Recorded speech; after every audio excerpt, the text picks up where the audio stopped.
Assalamu alaikum. Welcome to Global News Watch. I'm your host Hamid Rathor, and we have our expert analyst Dr. Hassan Rana with us. Today we are going to talk about the Nagaland issue. Recently बहुत बड़ी development हुई है नागालैंड की तरफ से। ये कहा जा रहा है कि जो 25 साल या 27 साल पुराना जो पीस एग्रीमेंट था उसको खत्म किया जा रहा है, और कहा जा रहा है कि अब दोबारा एक जो मिलिटेंट इंसर्जेंसी या मिलिटेंट जो जद्दोजहद है उसको स्टार्ट किया जाएगा। नागालैंड बड़ी अहमियत का हामिल है क्योंकि इसका है 215 किलोमीटर लॉन्ग बॉर्डर जो म्यांमार के साथ है। It is also the gateway of India into the Northeast Asia. एक और कहा जाता है कि यहाँ पे 16 से ज्यादा ट्राइब्स हैं, नेचुरल ऑयल रिसोर्सेज है, गैस के रिसोर्सेज हैं, पॉपुलेशन भी इनकी काफी ठीक ठाक ज्यादा है। दूसरा कहा जाता है कि अगर चाइना को इस रीजन के अंदर काउंटर करना है तो ये इस खित्ते की अहमियत, इसकी जियोपॉलिटिकल जो इम्पोर्टेंस है वो बहुत ज्यादा बढ़ जाती है। इसी हवाले से जो रिसेंट अपडेट हुई है, जो कि नागालैंड की तरफ से नए बयान जारी किया गया है, उस पर हम बात करेंगे अपने expert analyst doctor Hasan Rana साहब से। अस्सलाम वालेकुम डॉक्टर साहब, welcome to the show. Doctor साहब, ये जो रिसेंट डेवलपमेंट हुई है नागालैंड का, हम सुनते आ रहे हैं ये बहुत पुराना कॉन्फ्लिक्ट है और हमेशा इसने बहुत चोट पहुंचाई है इंडिया को, पर जो रिसेंट अपडेट हुई है इसके बारे में हमें कुछ बताएं, ये क्या हुआ है? जी हामिद, असल में हमने पहले प्रोग्राम में भी कुछ जिक्र किया था कि जो नॉर्थ ईस्ट की जो रियासतें हैं इंडिया की, जो जिनको सेवन सिस्टर्स भी कहा जाता है, वहाँ पे इंतहाई नाजुक सूरत हाल है।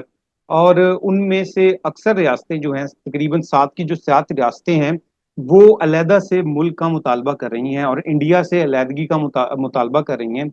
और फिर इसके साथ साथ दर्जनों ऐसी मुसल्ह तहरीकें हैं और तंजीमें हैं जो कि मुसल्ह जद्दोजहद कर रही हैं इंडिया के खिलाफ।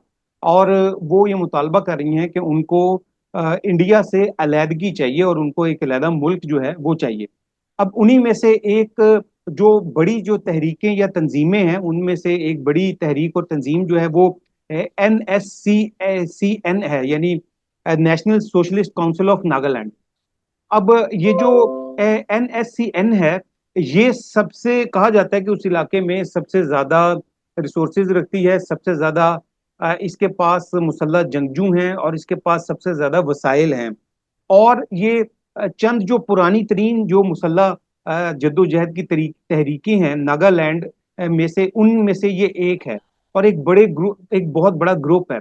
और इस वक्त इसको जो लीड कर रहे हैं वो मुइवा हैं, जो कि जनरल सेक्रेटरी हैं उसके। और इनकी एज इस वक्त तकरीबन कहा जा रहा है कि 90 साल के करीब हो चुके हैं, काफी ज्यादा बूढ़े हो चुके हैं। लेकिन अभी भी वो अपनी तहरीक को लेके हम ये देख रहे हैं कि बहुत ज्यादा मुतहरिक हैं।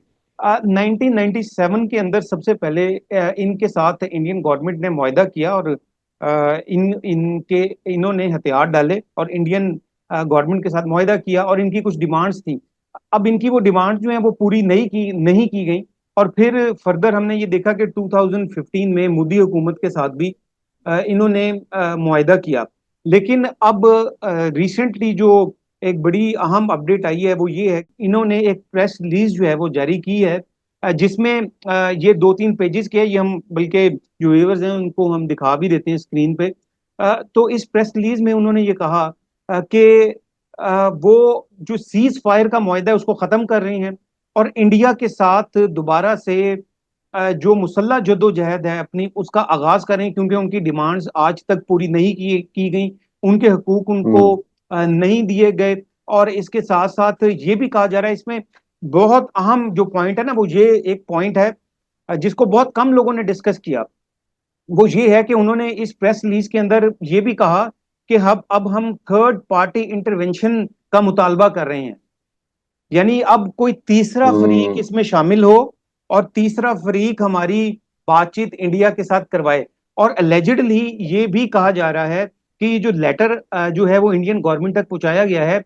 ये भी जो पम्पशिन मुइवा हैं, जो कि इसके जो एक अहम रहनुमा है, वो जो कि इस वक्त चाइना में है। और ये कहा जा रहा है कि ये भी जो लेटर या प्रेस रिलीज जारी की गई है, ये भी चाइना से यहाँ पे जारी की गई है और इसको इंडियन गवर्नमेंट तक पहुंचाया गया है, तो ये भी कहा जा रहा है कि एलिजिडली कि ये जो थर्ड पार्टी इंटरवेंशन का इंडिया दिया जा रहा है, ये गालिबन चाइना के बारे में कहा जा रहा है। लेकिन इसमें एक बड़ी मजे की का एक पॉइंट ये है कि आपने कुछ प्रोग्राम्स कबल मेरे से एक सवाल किया था कि अभी चाइना और इंडिया के अंदर के माबैन जो है वो चंद उनके जो डिस्प्यूट्स हैं, बॉर्डर डिस्प्यूट्स, उनमें उनको हल कर लिया गया है और उनमें पेशरफ्त हुई है। और आपने मुझसे एक बिल्कुल। क्वेश्चन किया था कि क्या ये देरपा हल साबित होगा और चाइना और इंडिया जो है अब क्या उनमें हम्म। वो दोस्त बन जाएंगे एक दूसरे के। तो मैंने आपको कहा था कि ये तो जो मसाइल हल हुए हैं ये तो 3 या 4 फ्लैश पॉइंट्स के ऊपर हुए हैं। 3,000 किलोमीटर की का वो एरिया है, अभी वो एक इशू है। लेकिन अभी तो आप ये देखें कि नागालैंड जो है इसको कहा जा रहा है कि यहाँ पर भी जो है वो चाइना इंटरफेयर करे, ये इंडिया की तरफ से कहा जा रहा है। और ये जो लेटर आया है ये भी लेजरली कहा जा रहा है कि ये चाइना की तरफ, चाइना के अंदर बैठकर ये यहाँ पर भेजा गया है। तो इंडिया और चाइना किस कदर उनकी कुर्बतें बढ़ सकती हैं, या चाइना और इंडिया की दोस्ती से या ये जो अभी ये जो बॉर्डर डिस्प्यूट्स को हल किया गया, इससे इंडिया को किस हद तक फायदा हो सकता है, उसका अंदाजा आप जो है वो इससे खुद लगा सकते हैं। नक्सली और नागालैंड की इंसर्जेंसी दोनों का आपस में रिलेशनशिप बनाया जाता है। अक्सर कहा जाता है कि ये इनका काफी क्लोज पैटर्न भी सेम होता है, ये आपस में इनकी मुलाकातें भी होती हैं। तो नक्सली का तो हम जानते हैं, वो तो एक मार्क्सिस्ट माओइस्ट जी। मोमेंट है जो कि क्लियरली चाइना की सपोर्ट उसको हासिल है। तो आपको क्या लगता है कि नागालैंड में भी अब ये जो थर्ड पार्टी का इंटरवेंशन का मुतालबा किया गया है, इसके बाद जो चाइना की जो सपोर्ट है इस रीजन के अंदर इन ऐसी तहरीकों को वो वाज़ेह हो गई है, और एक डायरेक्शन वाज़ेह हो रही है कि अगर कोई नया कॉन्फ्लिक्ट अराइज होने जा रहा है बांग्लादेश को देख लें, म्यांमार का कॉन्फ्लिक्ट बहुत पुराना हो चुका है, उसके बाद नागालैंड, इससे पहले मिजोरम के हमने बात की, सेवन सिस्टर स्टेट्स की बात कर लें, भूटान, नेपाल, इन सब के जो हम कॉन्फ्लिक्ट को देखते हैं। तो क्या आपको लग रहा है कि एक जो सेकंड फ्रंट खुलने जा रहा है दुनिया के अंदर, एक तो पहले वो मिडल ईस्ट में है, वो काफी पुराना चल रहा है, लेकिन अब सेकंड फ्रंट क्या हमें इधर खुलता नजर आ रहा है, ये इंडिया वाली साइड पे? जी, इंडिया वाली साइड पे जो मुझे लग रहा है, ये मेरा तज्जिया है, वो कोई एक फ्रंट जो है वो नहीं खुलता नजर आ रहा। मुझे एक से ज्यादा फ्रंट्स जो हैं वो खुलते नजर आ रहे हैं, बल्कि कई फ्रंट्स जो हैं, 4 से 5 फ्रंट्स जो हैं वो तो इस वक्त ओपन हैं। देखें, इंडिया जो है हम्म। वो ऐसी चीजों को छुपाता है। और आप देखें कि ये जो खबर थी, इस खबर को भी छुपाने की बहुत ज्यादा कोशिश की गई और इंडियन मीडिया ने इसको बहुत ज्यादा छुपाने की कोशिश की। लेकिन जो इंडिपेंडेंट सोर्सेज हैं या न्यूज नेटवर्क्स हैं, उन्होंने इस खबर को हाईलाइट किया और उसके बाद फिर इंडियन मीडिया ने इसको हाईलाइट करना शुरू किया। लेकिन उनकी ये कोशिश थी कि हम इसको दबा दें।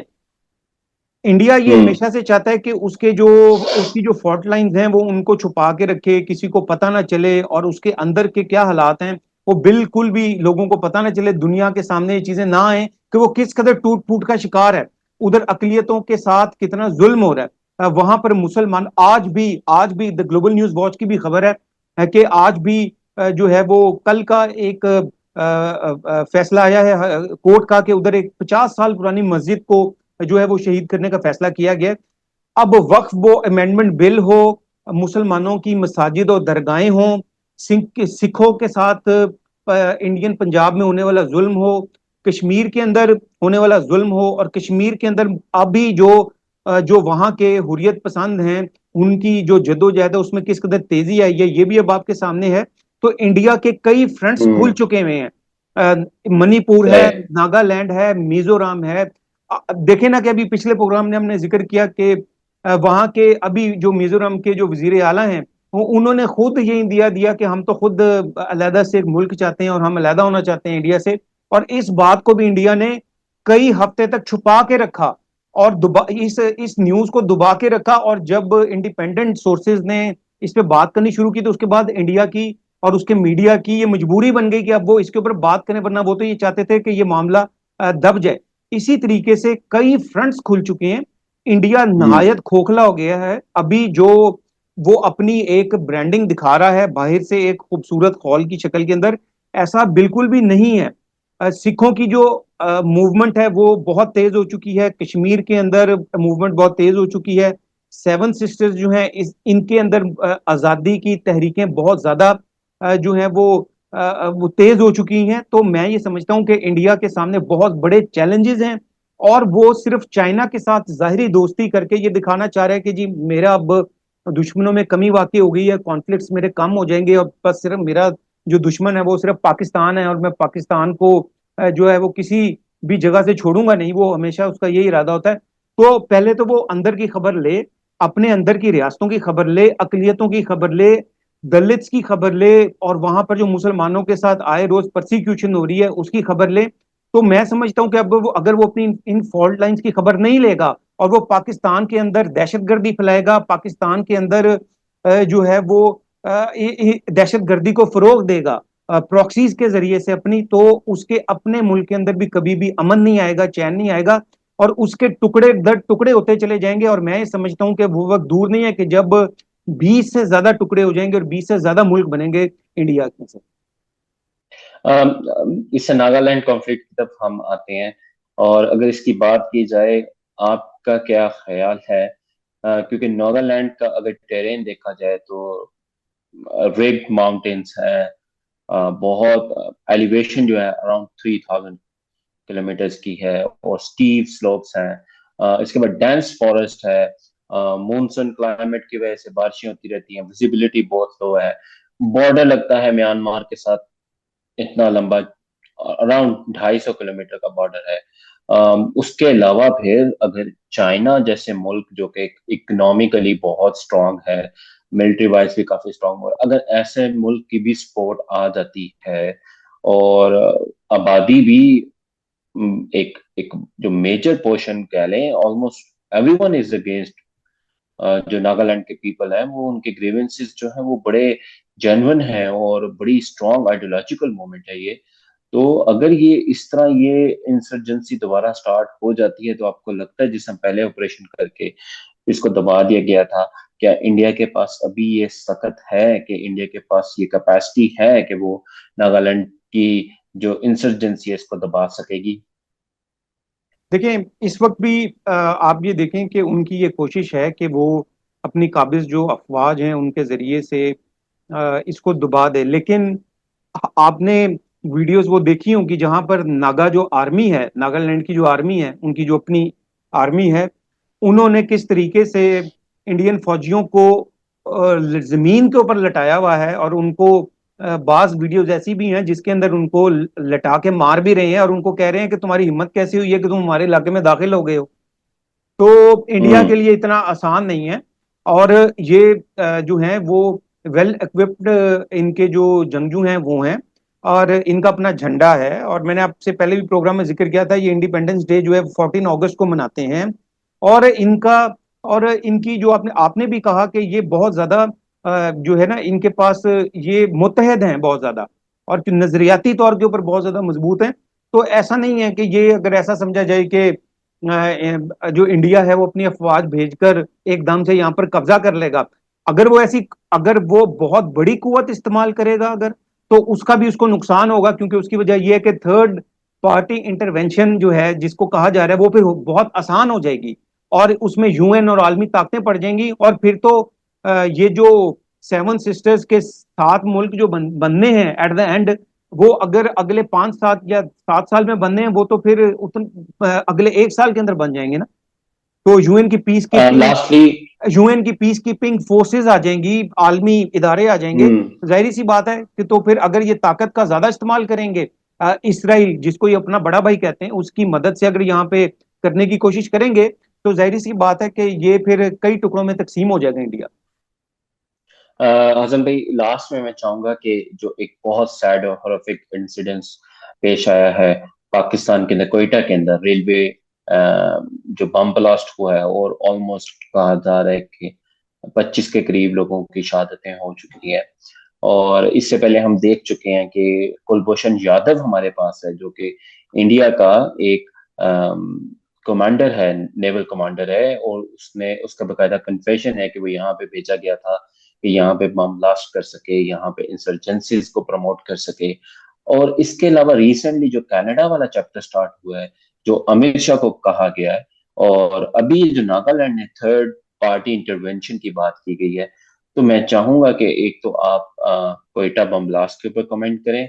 दूसरा मैं चाहूंगा कि क्या वक्त नहीं आ चुका कि इंडिया से बात की जाए कि वो इस खित्ते के अंदर अमन के लिए अपना किरदार अदा करे, और जो उसका किरदार एज अ टेररिस्ट ऑर्गेनाइजेशन या एज अ टेररिस्ट कंट्री के तौर पे चल रहा है उसको बंद किया जाए। इस पे जरा बताएं। हामिद, ये बहुत इम्पोर्टेंट आपने बात की है। अब देखें कि जो क्वेटा के अंदर अभी इंसिडेंट हुआ है, तो देखें, हमें इल्म है कि वो जो इंडिया की जो प्रॉक्सीज हैं, उनके जरिए से यहाँ पर दहशत गर्दी करवाई गई है। और ये कोई ढकी छुपी हम्म। बात नहीं है। कुलभूषण यादव उनका इंटेलिजेंस ऑफिसर है, उसका यहाँ से पकड़े जाना, उसका कन्फेशन पूरी दुनिया जानती है। और फिर उसके बाद जो क्रॉस बॉर्डर टेररिज्म है इंडिया की, और लॉरेंस बिश्नोई जैसे माफियाज और गैंग्स के जरिए से सिख रहनुमाओं की असैसिनेशन करवाना, या अमेरिका के अंदर असैसिनेशन अटेम्प्ट्स करवाना, पाकिस्तान में दहशत गर्दी करवाना, फिर इसी तरीके से बांग्लादेश के अंदर जानबूझ के टांगे अड़ाना, दहशतगर्दी के वाकयात दीगर ममालिक के अंदर करवाना, तो जाहिर सी बात है, ये दुनिया के सामने ये सारी चीजें। और देखें कि ये ऐसा ही है। अगर वो दूसरे ममालिक में, खास तौर पे जब वो पाकिस्तान में इंडिया अपनी प्रॉक्सीज के जरिए से दहशतगर्दी के वाकयात करवा रहा है, तो आप देखें कि उसके अंदर इससे ज्यादा वाकयात हो रहे हैं, और वहां के अपने लोग कर रहे हैं। उसमें तो पाकिस्तान का हाथ तो नहीं है ना। ये तो उनकी अपनी मूवमेंट्स बिल्कुल। हैं जो कि 48 से चल रही हैं। 40 बल्कि हम्म। 47 के फौरन बाद से ही चल रही हैं, उनसे अलहदगी की तंजीमें हैं। और 48 से जरा जोर पकड़ लिया था इन तहरीकों और तंजीमों ने। तो इसमें पाकिस्तान का तो कोई हाथ नहीं है, ये तो उनके अंदर की चीजें हैं। कश्मीरी जो हैं वो जद्दोजहद कर रहे हैं, वो वहां के अंदर के लोग हैं, वो कश्मीरी हैं जो कि आजादी मांग रहे हैं। जो सिख हैं, इंडियन सिख हैं, वो इंडिया के पंजाब के अंदर उनकी मूवमेंट जो चल रही है वो वहां से चल रही है। उसमें पाकिस्तान का क्या किरदार है? तो लेकिन इंडिया जो है वो पाकिस्तान के अंदर जो है अपनी प्रॉक्सीज के जरिए से दहशतगर्दी के हमले करवा रहा है, बेगुनाह और मासूम लोगों को यहाँ पे शहीद किया जा रहा है। तो मेरा ख्याल है कि उसको होश के नाखून लेने चाहिए, और उसके अंदर जो फॉल्ट लाइंस हैं इंडिया के अंदर, उनको उन पे काम करना चाहिए। उधर गुर्बत बहुत बड़ा मसला है, आज भी लोग भूख से मर रहे हैं। करोड़ों लोगों को बाथरूम जैसी बेसिक नेसेसिटी या फैसिलिटी अवेलेबल नहीं है। और इसके अलावा जो है वहां पे रेप, दुनिया के अंदर जो चंद ममालिक हैं जहां पर सबसे ज्यादा रेप होता है, वो भी इंडिया के शहर हैं उनमें।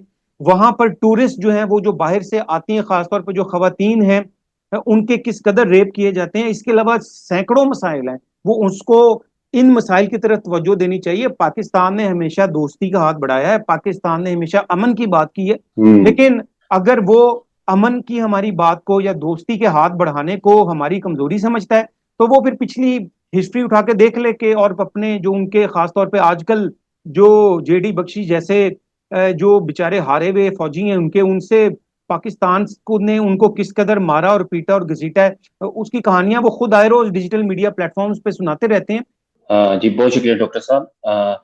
आपने रेप का जिक्र किया, तो इंडिया, दिल्ली का जो एक दूसरा जो नाम है वो rape capital of the world भी कहा जाता है दिल्ली को। तो अब जरूरत इस बात की है कि इंडिया अपने मसाइल पे तवज्जो दे और बाकी सब लोगों को जियो और जीने दो की पॉलिसी के साथ इस खत्ते को आगे लेके चले। नाज़रीन, बहुत शुक्रिया प्रोग्राम देखने का। इंशाल्लाह जुड़े रहिए, नई किसके साथ फिर हाजिर होंगे। अस्सलाम वालेकुम।